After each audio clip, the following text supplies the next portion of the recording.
Aksi nyata modul 21, pembelajaran berdiferensiasi.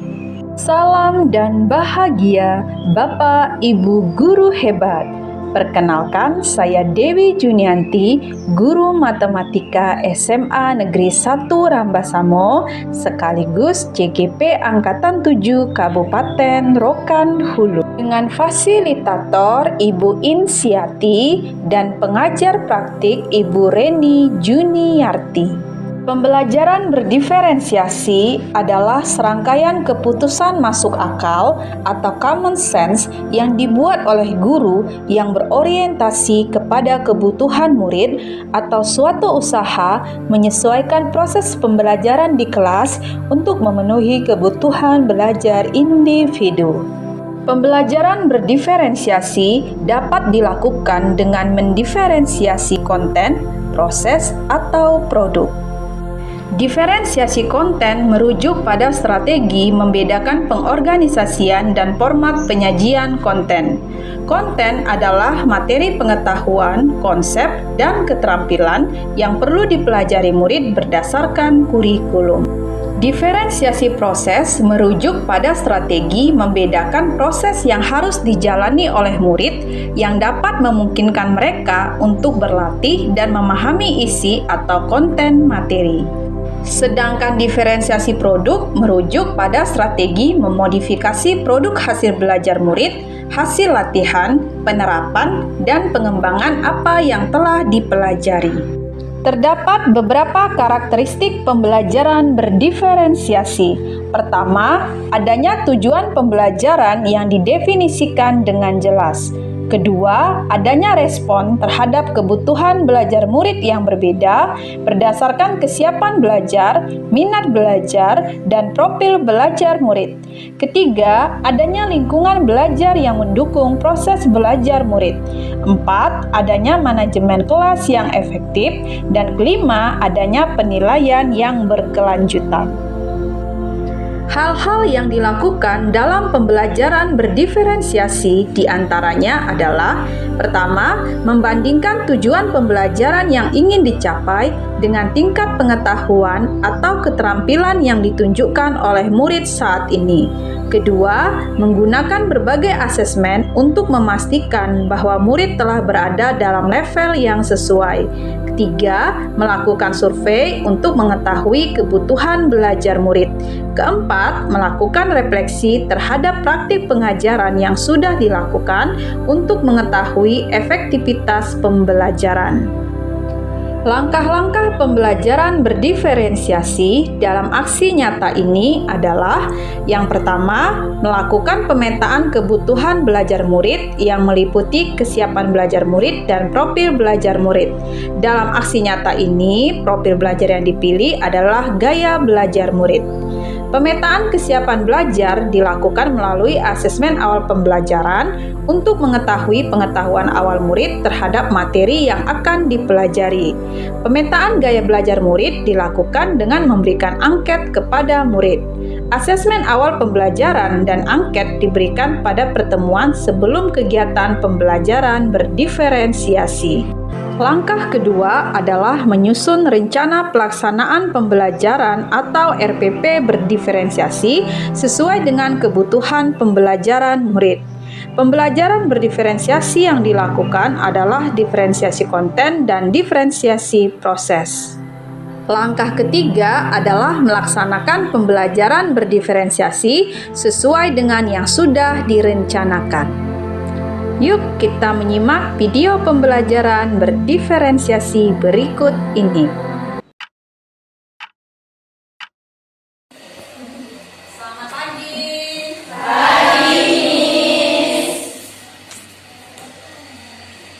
Apa kabar hari ini? Baik. Sehat? Sehat. Baik, sebelum memulai pembelajaran kita hari ini, kita awali dengan berdoa terlebih dahulu. Silakan ketua kelas dipimpin dalam doa. Silakan. Doa mulai.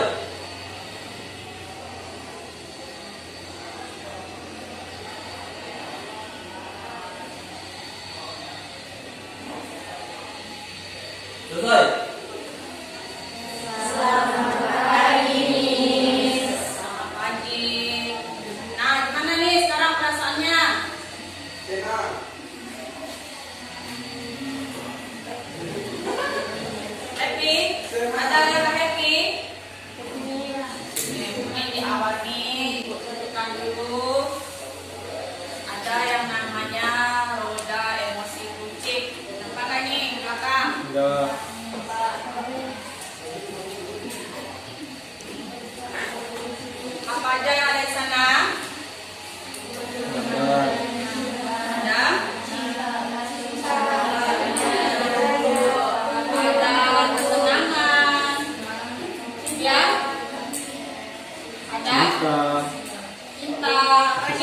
saya. Senang, gembira, ada baik tak? Baik. Oke, sekarang boleh dilihat roda kuncinya. Kamu boleh merenung, kamu ada di posisi mana sih sekarang? Kasih waktu The Bluetooth device is ready to pair. kurang lebih 2 menit lah.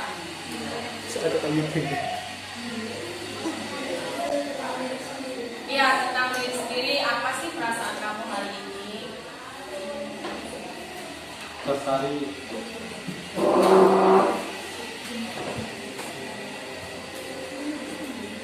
Karena alunan musiknya.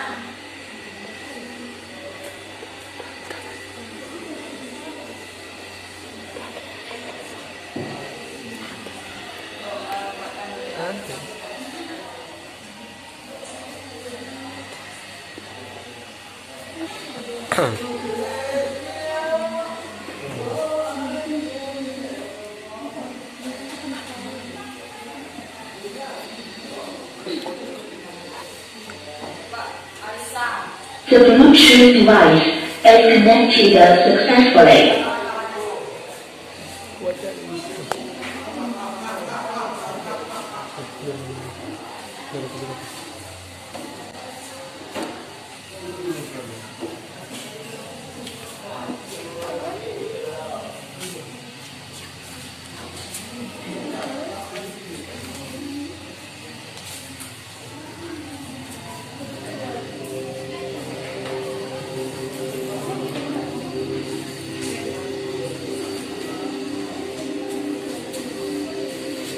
Oke, sekarang ada kertas yang sudah dibagikan sama kawannya.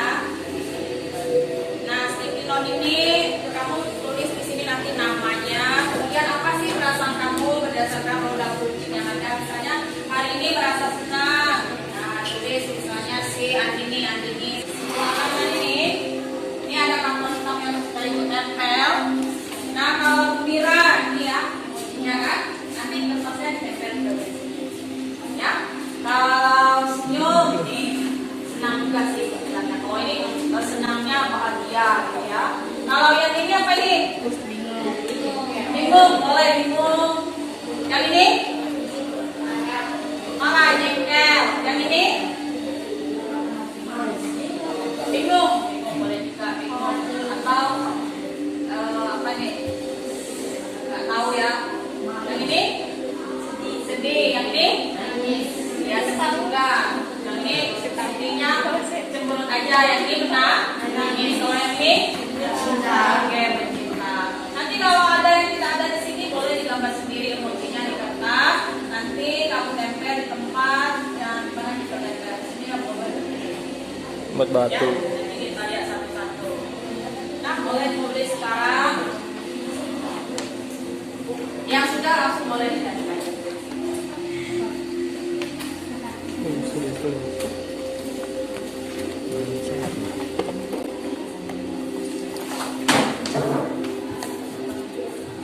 Nanti kopi deh.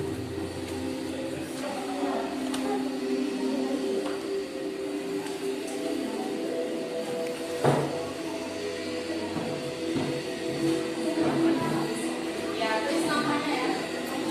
Namanya, kemudian perasaannya apa.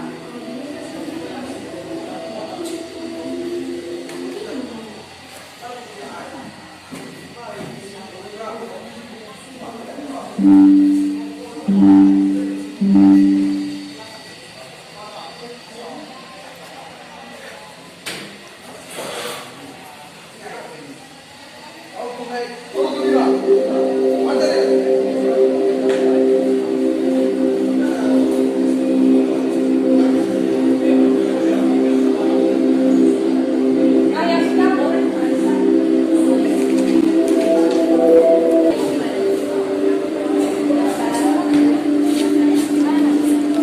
Di sini.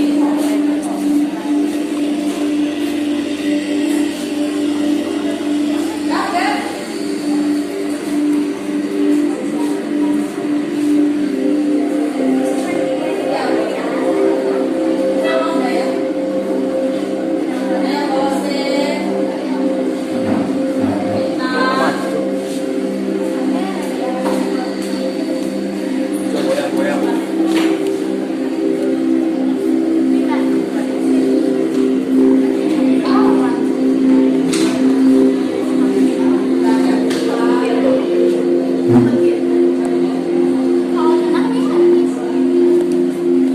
Oh iya, aku suka.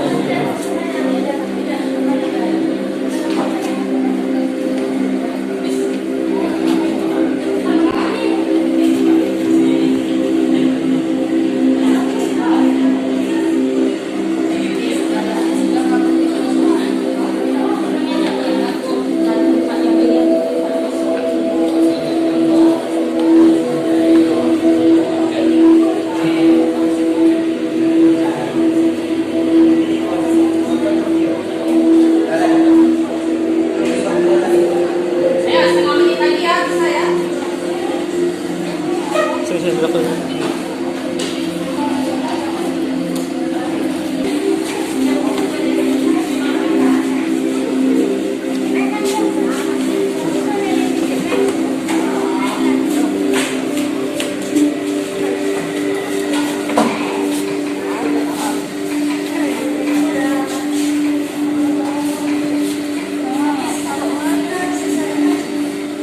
Kalau nggak ada,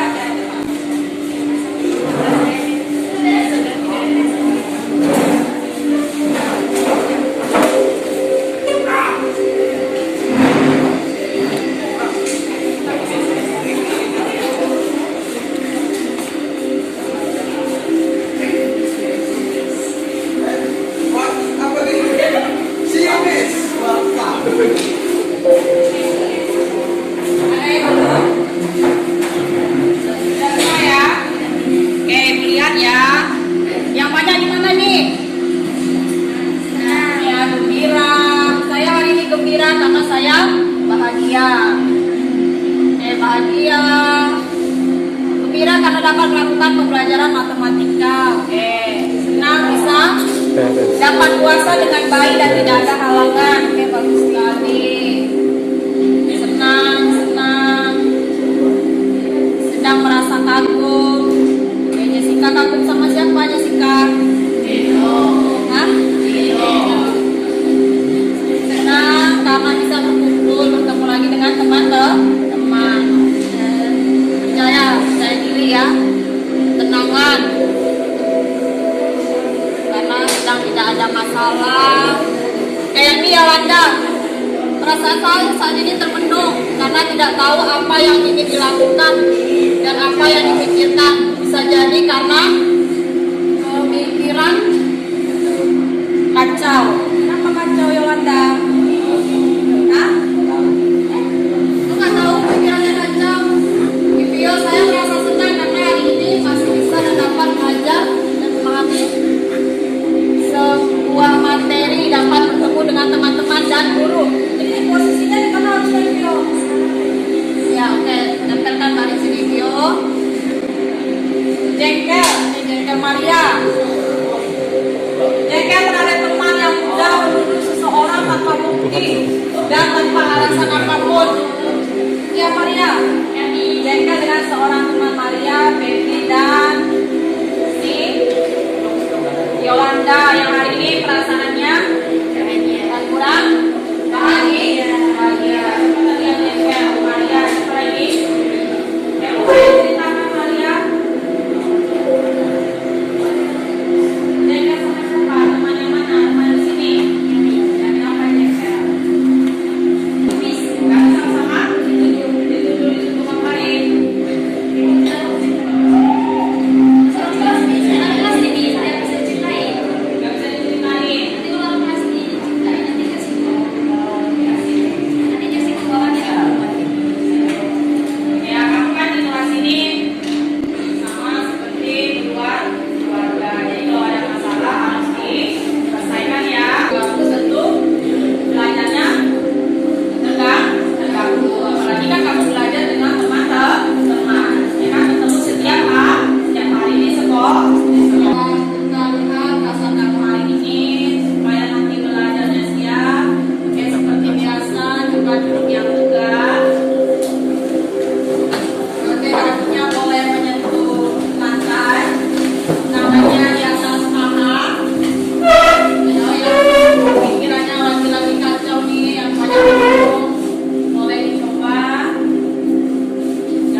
Seperti biasa, tarik nafas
satu anggota kawan. Oke, memasangkan satu anggota daerah asal tepat satu anggota domain daerah K.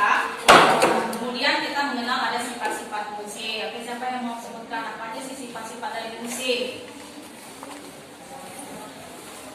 Ada 3. Siapa? Oke, Yowanda. Fungsi injektif atau satu satuan yaitu fungsi dengan setiap elemen domain tidak mempunyai relasi lebih dari satu dengan elemen kodomain. Habis itu fungsi subjektif atau onto yaitu fungsi dengan semua elemen kodomain berrelasi dengan elemen kodomain. Selanjutnya fungsi bijektif atau konsrendosensi satu-satu yaitu fungsi yang memenuhi sifat injektif dan subjektif sejenis-jenis fungsi. Itu aja ya? Udah mas. Fungsi yang memenuhi sifat injektif dan subjektif. Jadi sifatnya ada 3 kan. Kalau injektif setiap anggota daerah asal hanya punya satu pasangan. Daerah dari kodomainnya pun hanya satu. Kalau subjektif semua kodomain atau daerah kawan punya pasangan. Semua rank juga merupakan, semua daerah hasil juga merupakan daerah dari kawan kan. Kemudian yang objektif apa? Yang memenuhi kedua-duanya, injektif dan subjektif. Makanya dia korespondensi satu. Itu sifat-sifat fungsi. Kemudian jenis fungsi yang kita pelajari di bab sebelumnya apa saja jenis fungsi? Oke, Anggia. Fungsi konstan atau fungsi tetap, yang kedua fungsi linier, yang ketiga fungsi identitas, yang keempat fungsi kuadrat, yang kelima fungsi rasional. Itu yang baru kita pelajari, ada fungsi linier, fungsi kuadrat, dan fungsi rasional. Kalau linier berarti pangkatnya 1. Kalau kuadrat pangkatnya 2. Kalau rasional bentuknya pecah. Oke. Nah, apa sih contoh fungsi dalam kehidupan sehari-hari? Ada yang bisa menyebutkan? Parabola nih. Oke, boleh. Parabola fungsi apa tuh parabola? Fungsi apa? Kuadrat. Kuadrat, oke, fungsi kuadratnya kan berbentuk kurva. Jadi kalau kamu punya parabola di rumah itu kan berbentuk kurva persamaan kuadrat atau fungsi kuadrat. Apa lagi yang kita sehari-hari? Tiang, oke, tiang fungsi apa tuh? Lurus. Fungsi linier. Oke, ada lagi? Parabola, tiang. Yang dekat dengan kehidupan kita, fungsi itu kan konsepnya apa? Harus punya dan hanya satu. Apa itu? Dan hanya satu. Nggak boleh kan? Ada kan yang beragama 2 kan? Oke, itu contoh-contoh fungsi. Nah, sekarang sebelum kita melihat apa sih motivasi kita untuk belajar fungsi, kamu boleh lihat dulu.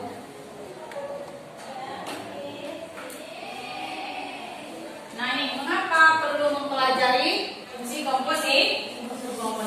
Karena tadi kan kita mau belajar fungsi komposisi, dasarnya adalah fungsi. Kemudian dapatkah Ananda memberikan contoh atau ilustrasi fungsi komposisi dalam kehidupan sehari-hari? Nah, sebelum ini coba Ananda boleh lihat dulu video berikut. Halo teman-teman, jumpa lagi dengan media matematika. Kita akan belajar komposisi fungsi dari Bapak tukang sate. Sate ayam sangat besar, ditambah lagi aromanya yang menggoda. Prosesnya, ayam dipotong kecil-kecil dan diberi bumbu. Kemudian disusun dengan tusuk sate. Setelah itu, sate dibakar sampai matang dan siap dijual. Dengan begitu, Bapak tukang sate mendapatkan uang. Dari X ekor ayam yang dipotong, dapat dibuat sebanyak FX tusuk sate. Dan dari X tusuk sate yang laku terjual, ia dapat mengantongi uang GX rupiah. Misalnya kemarin, Bapak tukang sate memotong 2 ekor ayam, maka dapat dibuat 150 tusuk sate.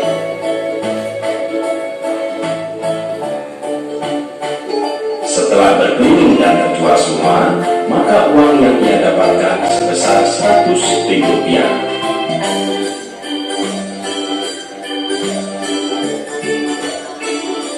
Jadi, 2 kali perhitungan ya, dengan fungsi F lalu dilanjutkan lagi dengan fungsi G. Mari kita gabungkan kedua rumus fungsi tersebut, supaya hanya dengan sekali perhitungan saja bisa kita tentukan dengan mudah berapa rupiah uang yang didapatkannya.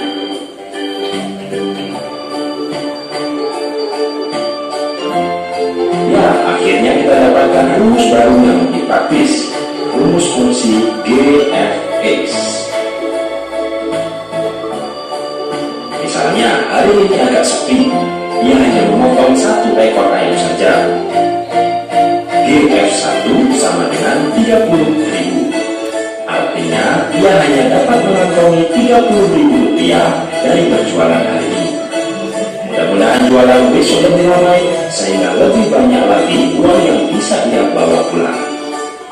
Jika kalian menyukai video ini, silakan like, share, dan subscribe. Nantikan video kami selanjutnya. Sampai jumpa.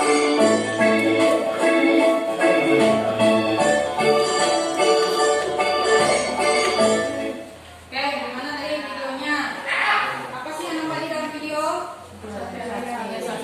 Ayam tadi ya. Ada yang lagi? Sate ayam. Bapak berbuat sate. Berapa orang tadi anak ini? Oke. Tadi ayam diolah menjadi sate. Kemudian sate dijual dan apa? Duit ya. Oke, berapa tuh? Ada 1. Tadi ayam diubah menjadi tusuk sate pakai fungsi apa? PNS. Dapat kan? Dapat sekian tusuk sate. Kemudian tusuk sate dijual, dapat keuntungan atau penghasilan dengan pakai fungsi apa? PNS. Ada berapa fungsi berarti? 2. Diapain itu berarti? Fungsinya? Digabung. Diapain namanya? Kita belajar apa hari ini? Fungsi komposisi. Ada 2 fungsi dikomposisikan menjadi suatu fungsi, namanya fungsi komposisi. Oke, nah dari cerita ini, oke kita balik dulu ke yang awal. Nah, mengapa sih kita perlu mempelajari fungsi komposisi? Ada yang mau mengutarakan pendapatnya? Oke, Tio. Mengapa perlu mempelajari fungsi komposisi? Karena itu terdapat dalam kehidupan sehari-hari. Terdapat dalam kehidupan sehari-hari. Jadi kamu belajar matematika sebenarnya itu berasal dari kehidupan sehari-hari. Jadi tadi Bapak sampai tadi dikomposisikannya fungsi fx dan gx. Yang terakhir kan sekali aja menghitungkan gfx kan. Kalau 1 ekor ayam berapa tadi penghasilannya dapatnya? 30.000. Jadi dia nggak perlu lagi dari fungsi fx baru ke gx. Langsung 2 kali kerja komposisikan. Oke, selain cerita Pak Sate tadi, apa sih fungsi komposisi lain dalam kehidupan sehari-hari yang kerjanya bertahap? Nah, siapa? Mungkin boleh berdiri yang padi, mesin padi. Apa lagi? Padi diubah menjadi apa? Beras. Menjadi beras yang bagus. Beras setengah jadi. Dan lain-lain banyak lagi ya. Oke. Ini yang pertama peserta didik yang Anda mampu menjelaskan operasi komposisi fungsi sama seperti Pak sampai tadi kan. Kemudian peserta didik mampu mengidentifikasi sifat-sifat operasi komposisi pada fungsi. Peserta didik mampu menyelesaikan masalah dalam kehidupan sehari-hari yang berkaitan dengan fungsi komposisi. Nah, ini nanti jadi setelah belajar ilmu hari ini, nah Anda semua sudah tahu dan sudah dapat mencapai tujuan dari pembelajaran. Nah, sekarang kita lihat permasalahan 1. Ini nanti ada yang KPG-nya yang dibagikan. Depan apa itu? Boleh dibaca. Apa yang mau baca? Iya, dibaca saja. Ada? Ayo coba lagi ya. Suatu penggilingan padi dapat memproduksi beras sukar melalui 2 tahap. Tahap pertama menggunakan mesin 1 yang menghasilkan beras setengah jadi berupa pelepasan kulit padi. Tahap kedua dengan menggunakan mesin 2 yang menghasilkan beras sukar. Dalam produksinya mesin 1 menghasilkan bahan setengah jadi dengan mengikuti fungsi fx sama dengan x kurang 0,10 dan mesin 2 mengikuti fungsi gx sama dengan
5 kurang 1 Felisa masuk ke dalam kelompok 5. Sandika kan? Kelompok 3 dan 4 gabung. Dan jadi berapa orang itu? 5. Oke, sekarang kita untuk kelompoknya tadi 1, 2. Kelompok 4, kelompok 3 nggak ada ya. 4, 5, 6 tuh. 7 boleh ada sana 1, 2, kemudian 4, 5, 6. Berarti ada 6 kelompok. Ya. Nah, diangkat fungsinya.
Ini masih dalam kilogram kan?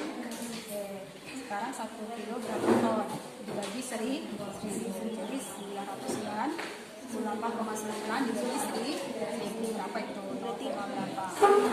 Ya, ini kan masih kilogram, ini belum selesai kilogram, kilogram, baru nanti ubah per ton, jadi 1000 sekali lagi.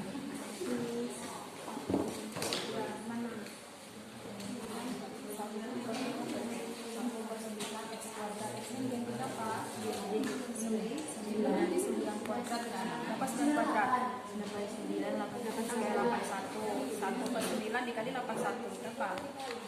181 berarti 81 bagi 9 berapa? 9 dikurang X nya berapa tadi? 9 kurang 9 tambah 5 nanti 5 nya masuk ke sini G5 dari G5 juga 5 tambah G berarti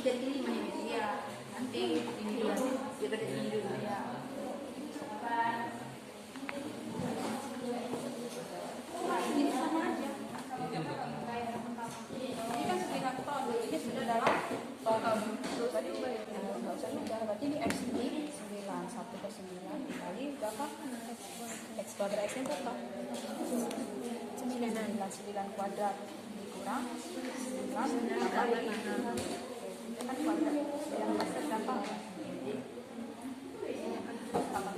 81 kali 1 bagi 9. Nah, 9 jadi 9 kurang 9 tambah 5 berapa? Mungkin sini masuk D ini 5.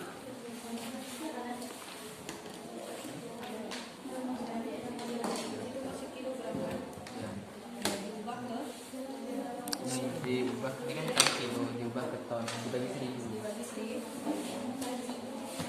Boleh ya? Gue juga sini. Ini ulang lagi. Enggak, gue udah selesai makan dulu aja.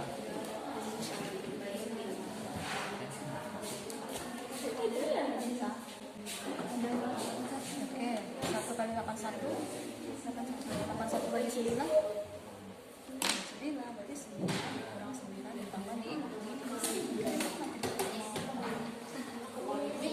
kali 9 2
Oke, udah semangat ya? Nah, sekarang kita presentasi. Kelompok mana tadi? Oke, silakan kelompok Ania. Kita lihat dulu seluruh kelompok. Ya, semua.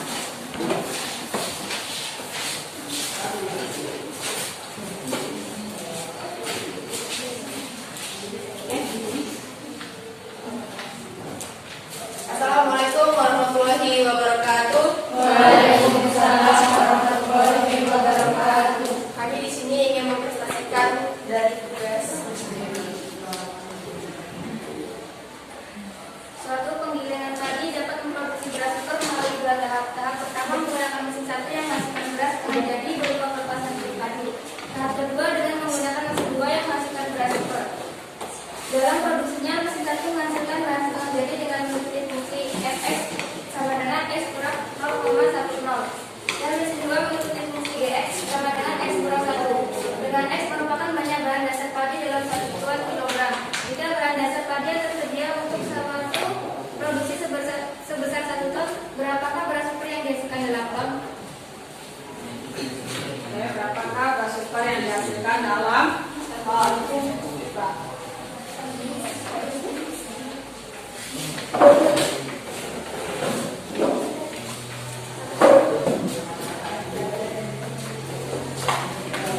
Yang dibaca Fx sama dengan S kurang 0,0. Fx sama dengan 1000 dikurang S 10 sama dengan 99,9 kg. Gx sama dengan S kurang 1. G 99,9 sama dengan 99,9 kurang 1 sama dengan 998,9 kg sama dengan 0,998,9 ton. Jadi yang dihasilkan dalam ton adalah 0,9989 ton. Coba ulang sekali lagi kita baca 900 kan? 999. Fx sama dengan S dikurang 0,10. Fx sama dengan 1000 dikurang 0,10 sama dengan 999,9 kg. Gx sama dengan X kurang 1. G dalam kurung 999,9 sama dengan 999,9 dikurang 1 sama dengan 998,9 kg sama dengan 0,989 ton. 0,989 ton. 0,9 tadi bukan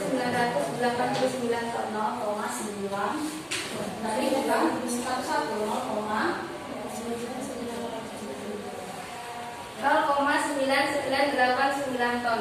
Jadi beras super yang dihasilkan dalam ton adalah 0,9989 ton. Oke, coba ada nggak yang bertanya tuh? Biasanya kawan-kawannya ada kelompok lain. Ya, Andia. Ada yang ingin ditanyakan?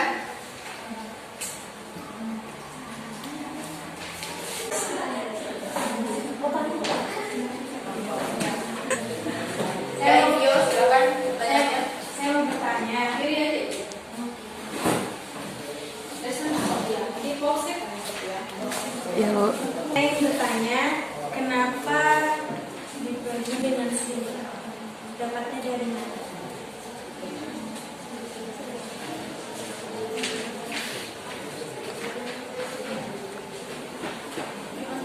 Siapa yang akan menjawab pertanyaan dari Yo?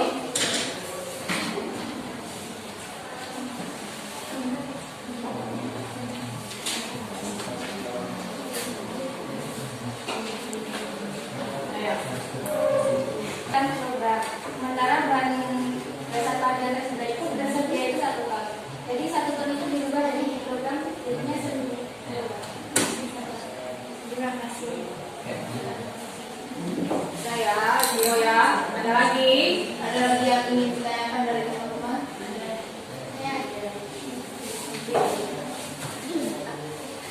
Ya, silakan pertanyaannya sama Kenapa ada mesin 2? Kenapa tidak mesin satu saja?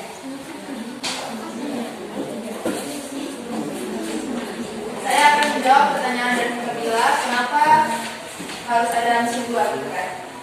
Karena kalau mesin satu itu dia belum menghasilkan beras, masih setengah jadi berasnya, belum sempurna. Itu ya, belum menghasilkan beras, tapi terlepas satu kulitnya jangan setengah jadi. Ada lagi? Ada lagi yang ingin ditanyakan? Paham?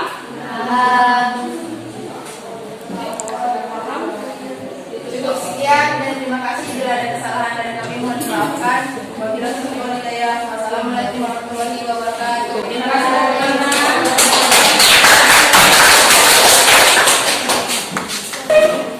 Oke, tadi sudah saya presentasi, sudah paham ya? Nah, dari kegiatan kita hari ini, siapa yang mau mengasih kesimpulan? Apa sih fungsi komposisi? Komposisi tadi udah ada kejadiannya tentang jual sate, ya kan? Menjual sate ada dua fungsi, kemudian penggilingan padi tadi ada dua fungsi. Jadi fungsi komposisi apa? Siapa yang mau memberikan kesimpulan? Fungsi komposisi adalah ya,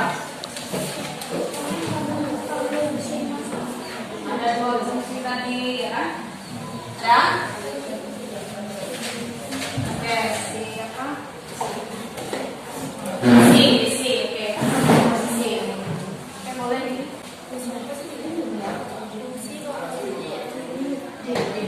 Fungsi komposisi adalah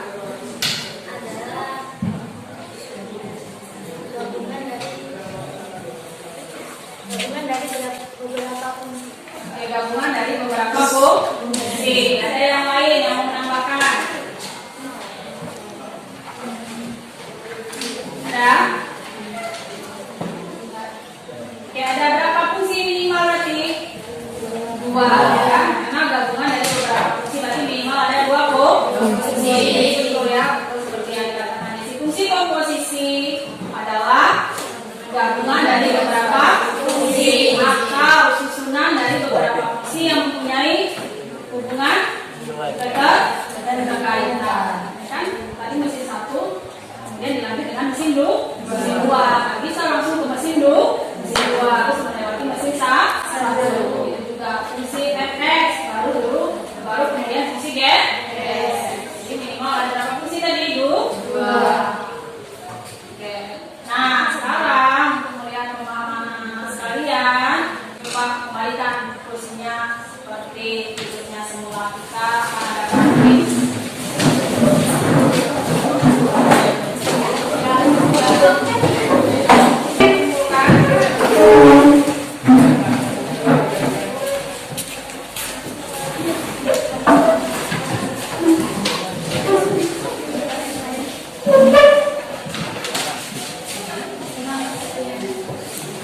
Lagi semua. Oke, sekarang kamu kerjakan ini dulu ya. Mandiri. Langsung dikerjakan di kertas lalu dikerjakan.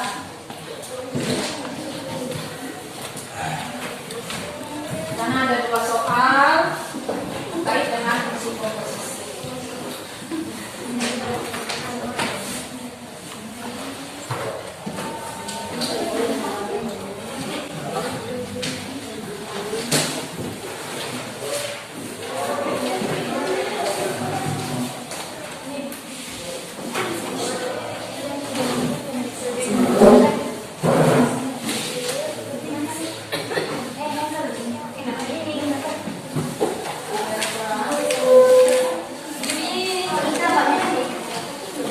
Ya, tulis nama, kelas, dan langsung jawab.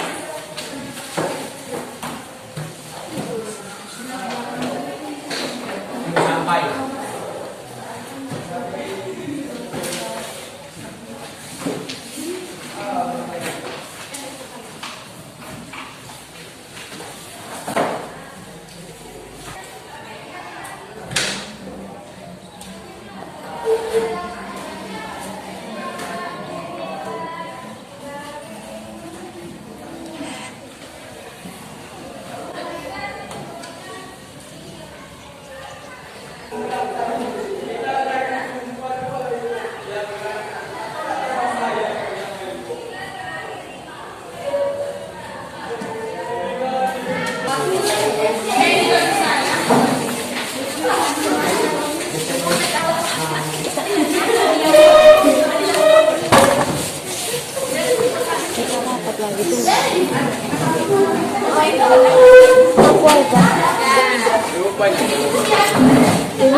Sesat.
Selalu.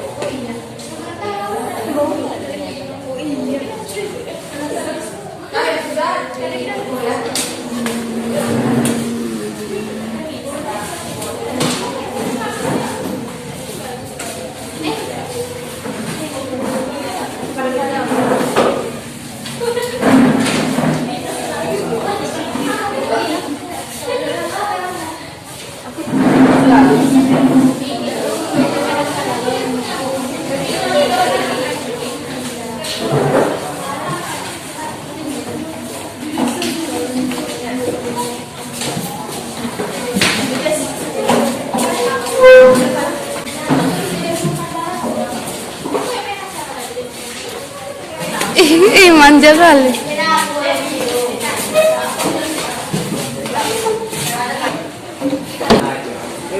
Oke, sudah selesai kuisnya ya dengan angket kejujurannya. Mudah-mudahan nanti hasilnya bagus. Nah, pembelajaran hari ini sudah selesai. Kira-kira siapa yang mau mengungkapkan perasaannya setelah kegiatan pembelajaran hari ini? Mana perasaannya? Ada? Dari siapa? Rio.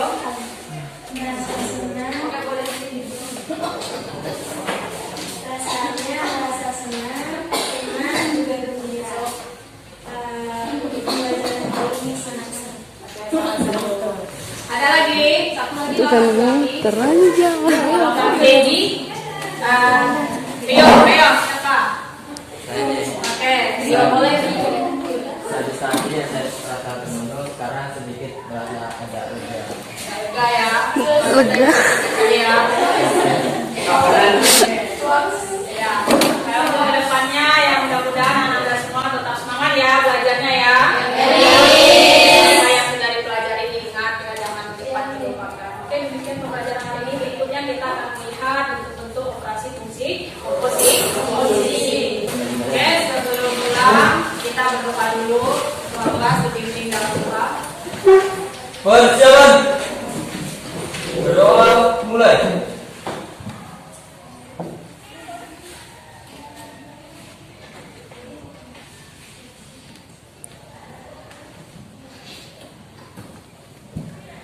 Selesai. Selamat siang, Miss. Selamat siang.